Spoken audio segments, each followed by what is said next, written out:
My name is Alexander, and this is the story of how I discovered my fiancée was pregnant by her trainer, tried to ruin my $200 million empire, and learned that some men don't just get even, they get creative. It was Thursday, 2:47 p.m.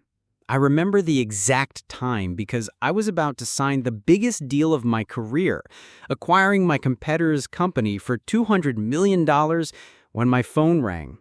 Victoria, my fiancée of 8 months, calling at the worst possible moment. "Alexander, I need to tell you something," she said, her voice strangely confident. "I'm pregnant with Antonio's baby, and I'm leaving you. I've already spoken to a lawyer about getting half your assets. Since we've been living together for 2 years, I'm entitled to palimony." Antonio? Her personal trainer? The guy I'd been paying $300 per session for the past 6 months? But here's what hit me like a freight train. She wasn't emotional, wasn't apologetic. She sounded calculated, like this was a business transaction. "Congratulations," I said, my voice steady as stone. "Anything else?" "That's it? You're not going to fight for me?" "Victoria, you're pregnant with another man's child and trying to take my money. There's nothing to fight for." The conference room full of executives was staring at me. I signed the $200 million acquisition papers, officially making me one of the youngest billionaires in the country, then excused myself to handle what would become the most expensive mistake of Victoria's life. First call, Detective Rodriguez, my private investigator. "Emergency priority. I need everything on Victoria Chen and Antonio Valdez. Financial records, communications, travel history, medical records, everything. And I need it in 4 hours, not 4 days. Second call, Goldman Sachs Private Wealth Management. Freeze all accounts Victoria Chen has access to. Change every password, every code. She gets nothing. Third call, Morrison, Klein and Associates, my legal team. Victoria Chen is about to file a palimony suit. I want her claims destroyed before she even files them. Fourth call, TMZ.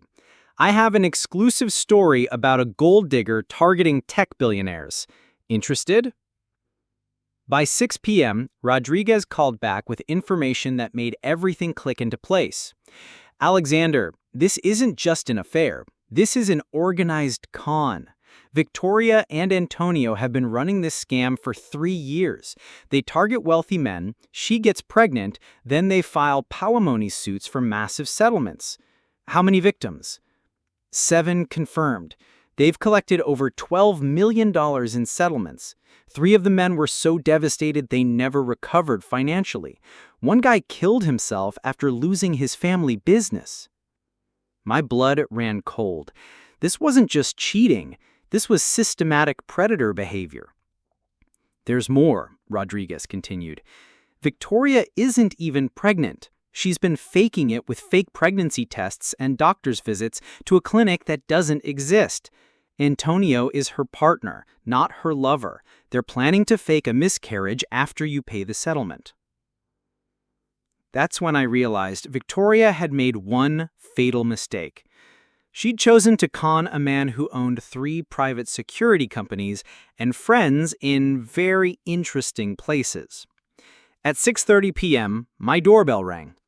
Victoria stood there with 2 suitcases and an Oscar-worthy performance. "Alexander, please let me explain. Antonio kicked me out. He said he wasn't ready to be a father." I opened the door wide. "Come in, Victoria. We need to talk." She walked into my living room, probably expecting me to beg her to stay. Instead, she found Detective Rodriguez, 2 FBI agents, Antonio in handcuffs, and a table covered with evidence of their 3-year con game. "Victoria Chen," Agent Martinez said, "you're under arrest for fraud, extortion, and conspiracy. You have the right to remain silent." The look on her face was priceless. Pure terror as she realized her mark had become her hunter. "Alexander, I can explain. I can explain to a federal judge, I cut her off. See, Victoria, while you thought you were conning some naive tech guy, I was building a case that's going to put you away for 15 years. Antonio, handcuffed on my couch, looked even more pathetic. This wasn't my idea, man. She made me do it. She said you were just another rich sucker. Shut up, Antonio, Victoria hissed, her mask completely fallen away. Agent Martinez held up a folder. We have recordings of you planning the con, fake medical documents, bank records of previous settlements, and testimony from 4 of your previous victims. This case is airtight. But I wasn't done. I looked directly at Victoria. Here's the part you're really going to hate. Remember those charity events I took you to? The ones where you met all my wealthy friends? I've been recording you pitching this same scam to 3 other billionaires. You're not just facing charges for what you did to me, you're looking at federal conspiracy charges for the entire operation. Victoria's legs gave out. She collapsed into a chair. Finally understanding she wasn't getting paid, she was getting buried. The real kicker, I continued, that $200 million deal I signed today while you were calling, I used it to buy the law firm representing your previous victims.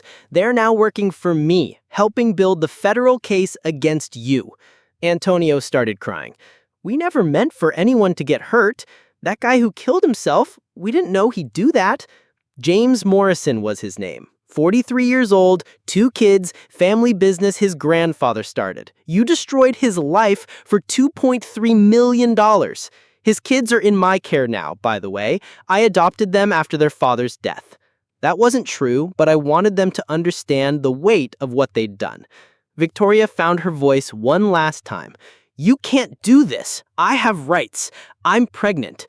I pulled out my phone and played a recording of her conversation with a fake doctor about scheduling her fake miscarriage for after she received her settlement check. You're not pregnant, Victoria. You never were. And your rights ended when you decided to prey on romance scammers for profit. As the FBI led them away, Victoria turned back one last time. You think you've won. I'll get out eventually. I'll come after you. No, you really won't. The trial made national news. Victoria Chen and Antonio Valdez, the billionaire hunters, were sentenced to 12 years each. The story became a Netflix documentary called The Con Artist's Heart, which I executive produced to help other potential victims recognize the signs. But the real justice came 6 months later. I started the James Morrison Foundation for Victims of Romance Scams, funded with the $12 million recovered from Victoria and Antonio's previous cons. Every dollar they'd stolen went to helping their victims rebuild their lives. As for me, 6 months after Victoria's arrest, I met Dr. Emma Thompson at a medical conference I was funding. She was a cardiac surgeon who'd never heard of me, didn't care about my money, and insisted on paying for her own coffee. When I told her my story, her first question wasn't about my wealth, it was about the victims. How are those families doing now? She asked. That's when I knew she was the one. We've been married 2 years now. Emma still works 12-hour surgeries and refuses to let me buy her anything expensive. She says the most romantic thing I ever did was shutting down a criminal operation that was destroying families. Victoria is currently in federal prison, where she's learned that attempting to con fellow inmates is a mistake. Last I heard, she's in protective custody. Antonio became a prison informant, helping FBI catch other romance scammers. He's also in protective custody, but for different reasons. The 7 men they con have all rebuilt their lives with help from the foundation. 3 of them are now married to women who fell in love with them when they had nothing, the opposite of what Victoria offered. Sometimes people ask me if I'm proud of destroying Victoria's life.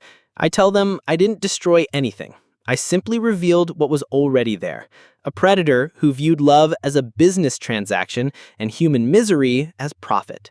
The best revenge isn't getting even. It's making sure the people who tried to destroy you never get the chance to destroy anyone else. Victoria learned that lesson the hard way from a federal prison cell.